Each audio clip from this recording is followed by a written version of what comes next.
You, John Fitzgerald Kennedy, do solemnly swear. I, John Fitzgerald Kennedy, do solemnly swear. That you will faithfully execute the office of President of the United States. That I will faithfully execute the office of President of the United States. And will, to the best of your ability. And will, to the best of my ability. Preserve, protect, and defend the Constitution of the United States. Preserve, protect, and defend the Constitution of the United States. So help you God. So help me God.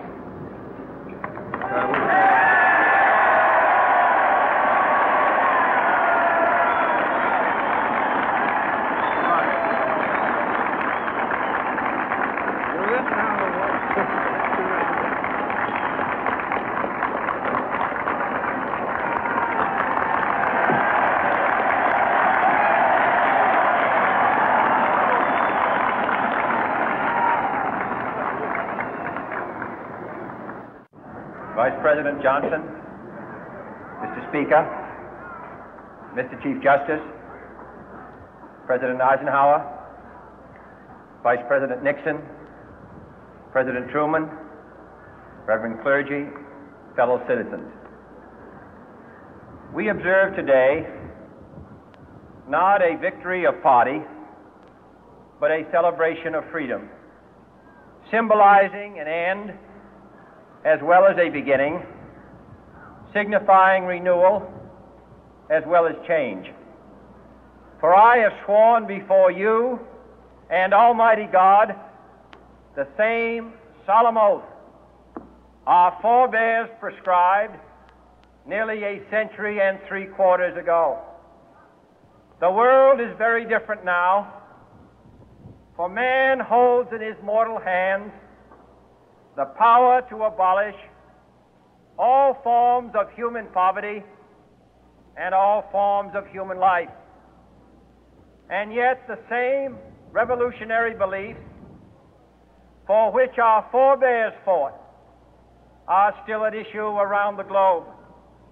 The belief that the rights of man come not from the generosity of the state, but from the hand of God. We dare not forget today that we are the heirs of that first revolution.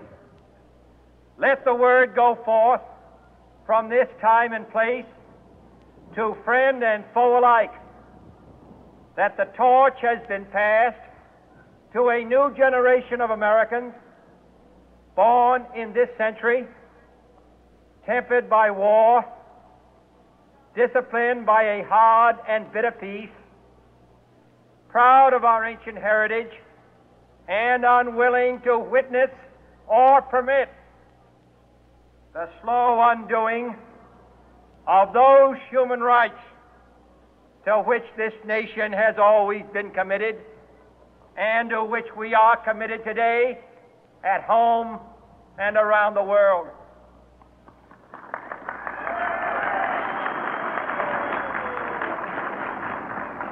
Let every nation know, whether it wishes us well or ill, that we shall pay any price, bear any burden, meet any hardship, support any friend, oppose any foe to assure the survival and the success of liberty.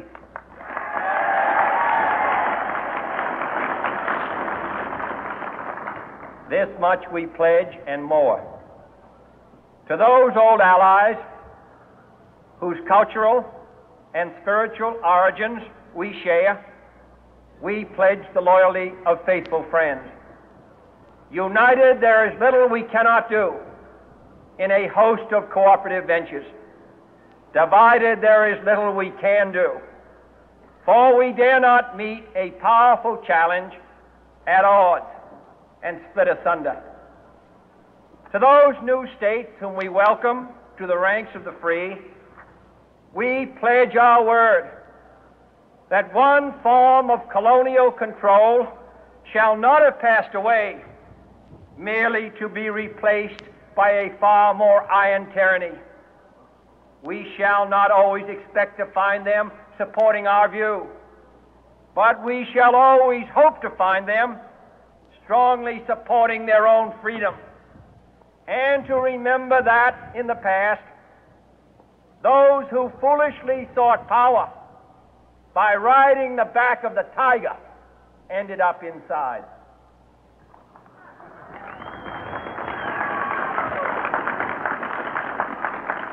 To those people in the huts and villages of half the globe struggling to break the bonds of mass misery, we pledge our best efforts to help them help themselves for whatever period is required, not because the communists may be doing it, not because we seek their votes, but because it is right.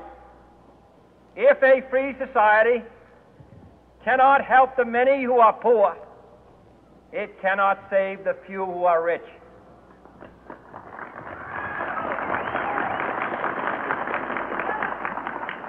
To our sister republics south of our border, we offer a special pledge to convert our good words into good deeds, in a new alliance for progress, to assist free men and free governments in casting off the chains of poverty. But this peaceful revolution of hope cannot become the prey of hostile powers. Let all our neighbors know that we shall join with them to oppose aggression or subversion anywhere in the Americas. And let every other power know that this hemisphere intends to remain the master of its own house.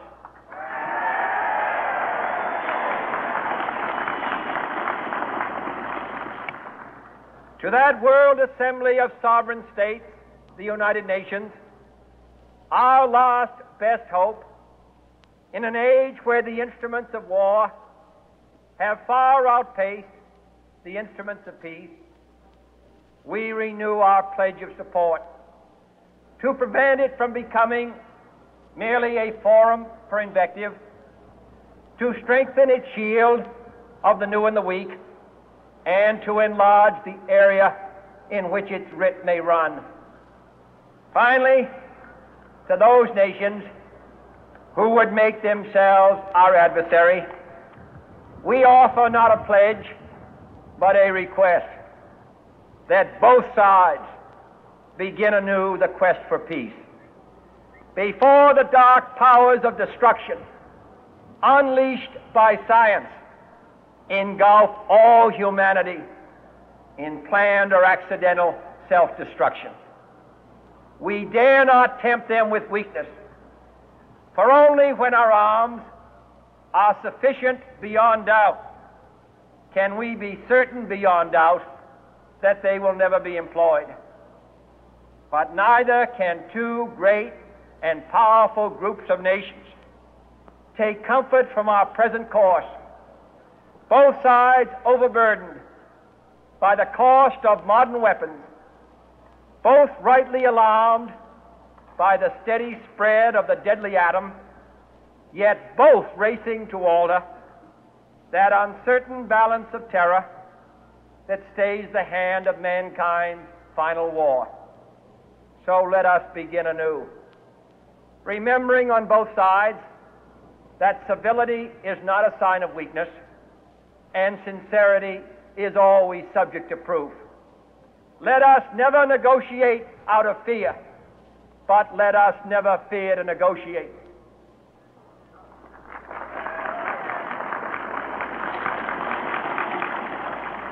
Let both sides explore what problems unite us, instead of belaboring those problems which divide us. Let both sides, for the first time, formulate serious and precise proposals for the inspection and control of arms, and bring the absolute power to destroy other nations under the absolute control of all nations.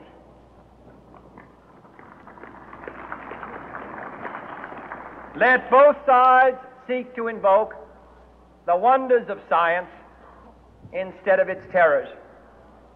Together, let us explore the stars, conquer the deserts, eradicate disease, tap the ocean depths, and encourage the arts and commerce. Let both sides unite to heed in all corners of the earth the command of Isaiah to undo the heavy burden and let the oppressed go free.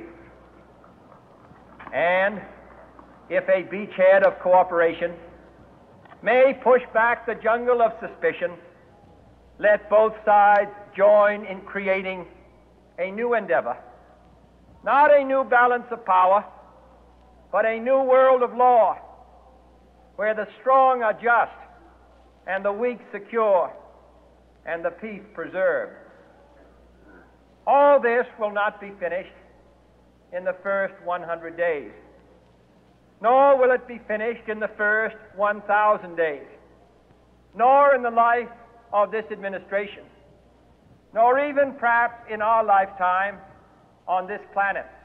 But let us begin.